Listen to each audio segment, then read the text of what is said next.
लोगोफोर बरायबाय नोंथांमोन साफ्रोमखौबो आंनि नैबे मोनसे गोदान भिडिअआव दिनै आङो दंफैयो जोंहा नैबे मा होनना बुङो धनस्रि जेफएमसि नैबेयाव दंफैयो बेनिफ्राय आरो आङो बेयाव मा खामानियाव फैदों नोंथांमोना नुखाबाय ड्रेसखौ नायनानै आङो आरो बुंबाय थाला एक्सप्लेन खालामबाय थाला आङो भिडिअ दिन्थिलांनोल' नाजानोसै आरो लोगोफोर नोंथांमोना नायलांबाय था नोंसोरनि लोगोफोर आङो दिन्थिलांनोसैल' ओमफ्राय नैबेथिंनै थारमाने जोंहा बेयाव दंफां गायनाय हाबाफारि जादों आरोना दायो फुंसो दे माने दासो फैदों मानसिफ्रा गायजेनथ'वाखै गायनायफ्रा गायबाय खिन्थु माखासेफ्रा दासो फैबाय थादों ओमफ्राय दा ब्रेकफास्ट खालामग्रोदों आरोना लोगोफोर नैबेथिं जोंहा नैबेथिं मा होनना बुङो पुलिस माबानिफ्राय बेटेलियनफोरा गायजेनग्रोबाय आरो नैबेथिंनै जों गायालै नायग्रासो जोङो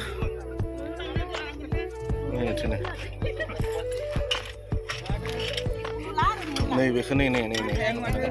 मा दंफां गायगोन नामा नानि मोनाबो लांगोनसो दे नोंसोर दंफां गायफेरबायमोन रे गायफेराखै दिनैनो फार्स्ट दे रोङो रे सोलोंदो नै दिनै जोंहा दंफां गायग्राफ्रा आइजोफ्रानो लाखाजोब्बाय दे अस्त्रफोरखौ दे लोगोफोर नायलांबाय था आङो दिन्थिलांबाय थागोन बिदिनो नोंथांमोननो जोंहा दायो स्टार्ट जासिगोन जोंहा नैबेयाव जाहैबाय बे ब्लक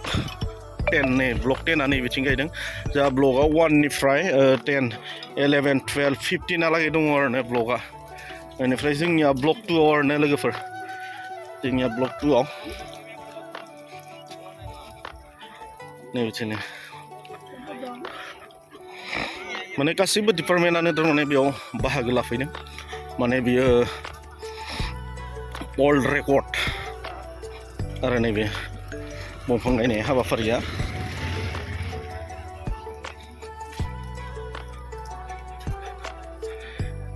ओमफ्राय थांबाय लिडारफोरा थांबाय नैबेथिंनै जोंहा इण्डियान आर्मिनिफ्रायबो फैदों नैलाय बिथांमोनाबो दंफां गायनायाव बाहागो लागोन गोबां डिपार्टमेन्टनिफ्राय बाहागो लाफैदों आरो नैबेयाव नै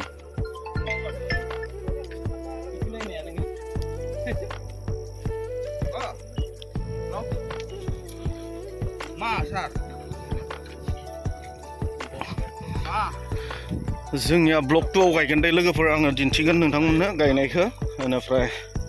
नायलांबाय था आरोना लोगोसे नोंथांमोनाबो जोंजों लोगोसे गायफादो आरोना लोगोफोर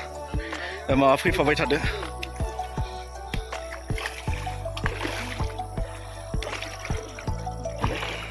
गोबां सोद्रोमाफ्रा फैबाय थादों दायो दंफां गायनो थाखाय जोंनिया नै गायजेनबाय आरो नै स्टार्ट खालामबाय नै अपेनिं खालामबाय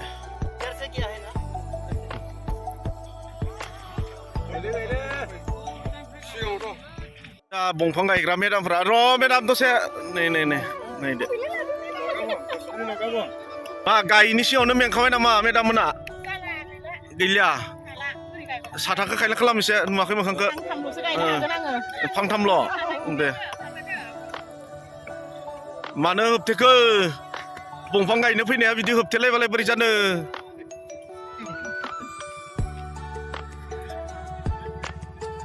नै जोंहा दंफां गायग्रा आइजोफोरा नै माने आइजोफोर हौवाफोर गोबां फैदों आरोना नै बिथिंनै माने जेसेबांखिनि डिपार्टमेन्ट दङ बिथांमोनखौथ' आरो मेनेजमेन्ट नायनो थाखाय थारमाने लिंहरदों इन्सट्राकसन होनो थाखाय ओमफ्राय बिसोरो मा डिपार्टमेन्टनि पार्टिनिसो बिसोरो टाउन ब्लक ना ঠিকই আছে ভালকে ৰুব দেই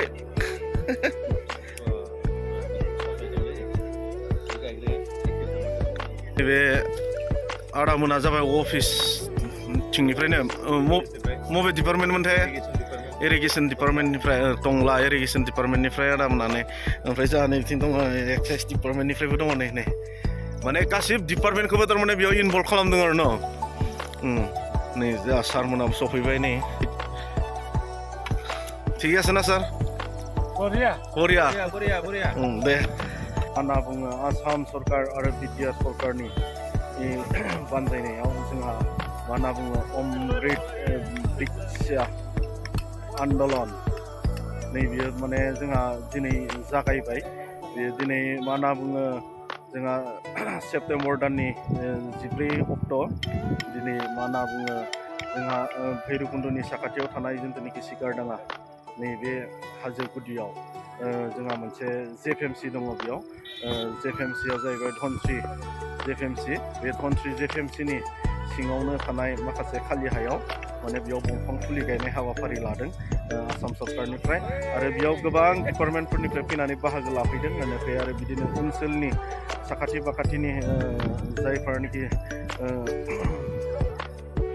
फरायसा आफाद आरो बिदिनो गोबां पार्टि आरो दल संगठनफोरा बेयाव बाहागो लाफैदों आरो लिंहरदों बिथांमोनखौ दिनैनि बे सानाव दंफां गायनो थाखाय ओमफ्राय आरो आङो बेखौनो दिनै नोंथांमोननो दिन्थिलांगोन आरोना लोगोफोर जा दंफां गायनाय हाबाफारिया जागायजेनबाय नोंथांमोना नायलांदो आरोना लोगोफोर आङो दिन्थिलांनो दे अब्ला लोगोफोर आंजों लोगोसे फैफाबाय थादो आरो नोंथांमोनाबो नायलांबाय थादो आरोना दा आङो दिन्थिलांनो जोंहा नै बिथिंनि बिथांमोना जाहैबाय फरेस्ट डिपार्टमेन्टनिफ्राय बेनिफ्राय आरो बिदिनो गोबां मानसि दङ आरो बिदिनो जोंहा ब्लक नाम्बार दङ ब्लक 1निफ्राय लानानै गासै ब्लक 12 सिमहालागै दङ दां ब्लकआ खिन्थु एरियाया गोबां बुरजा गिदिर एरिया माने आङो देखायजोबनो हाया जानो हागौ एरियाखौ जोंहा 1निफ्राय लानानै 12सिम दङ आरो ब्लक नै बिथिंनि जोंहा गायग्राफोरानो नै बिथिंनि नैबे बिथांमोना जाहैबाय आंनि टिम आरोना गासै जोङो 9 जन सफैनो हादों नैबेयाव दिनै दंफां गायनो बेनिफ्राय आरो बिदिनो गुबुन गुबुन ओनसोल आरो जायगाफोरनिफ्राय बिदिनो गायफैदों आरोना गोबां सोद्रोमाफ्रा बाहागो लाफैदों आरो बिदिनो जोंहा जेसेबांखिनि जोंनियाव डिपार्टमेन्ट दङ डिपार्टमेन्टफोरा गासिबो बेयाव फैजोबनो गोनां जादों आरोना आरो जोंहा दिनै बेयाव मा होनना बुङो आसामनि CM बिथां हेमन्त शर्मा बिथाङा बाहागो लाफैगोन आरो बियो जोंहा हाबाफारिया जागोन आरो BTRनि चिफ बिथां प्रमद बर' आरो बे जेसेबांखिनि डिपार्टमेन्टनि अफिसार गिदिर गोलाव दङ बिथांमोनाबो बाहागो लाफैजोबगोन आरो नैबेयाव नै जोंहा बिथिंबो गायबाय थादों नै बिथिंनि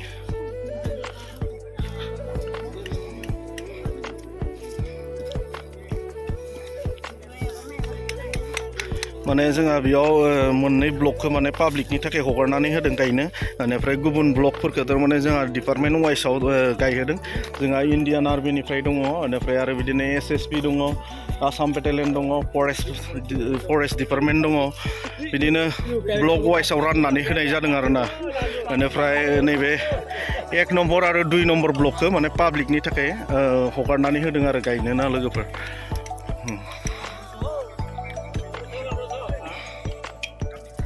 नै बिथिं जोंहा बिथांमोनाबो गायनायाव बाहागो लासिगोन मोजां ना रोंदों गायनो रोंखायो दे थिग दङ थांजायोना थांजायालै थांजायो थिग दङ जोंहा नै बिथिंनि गायबाय थादों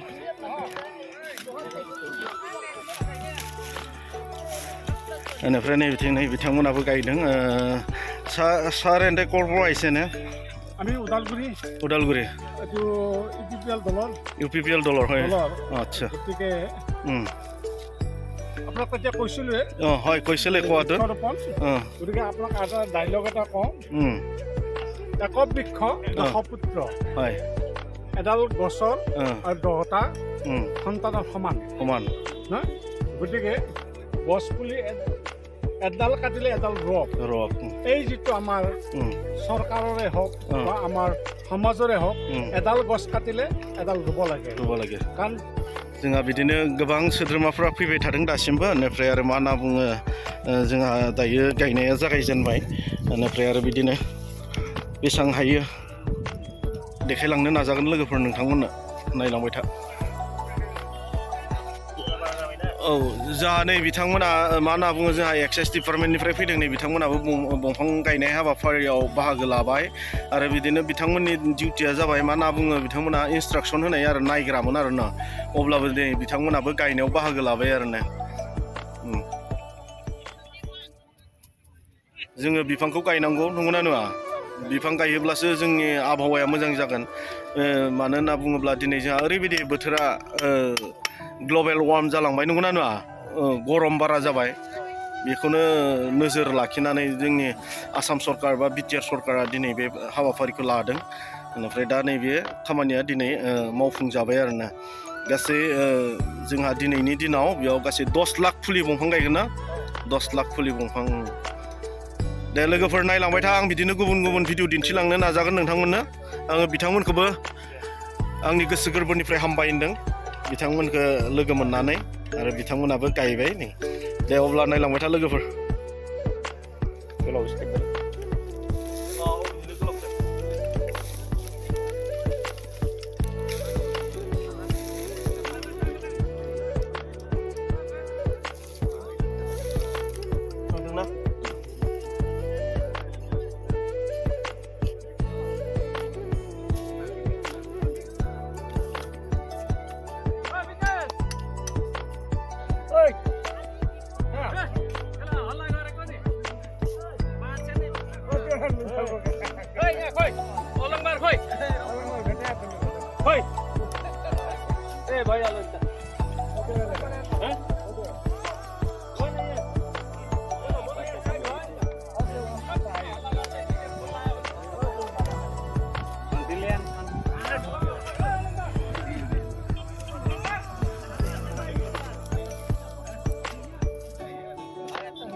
Hey, gas kurit.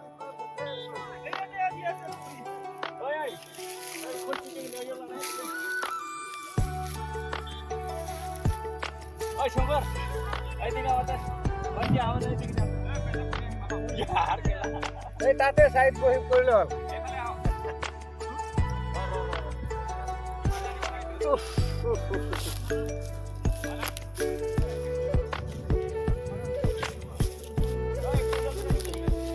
तो आम्ही 50 सालमान होईल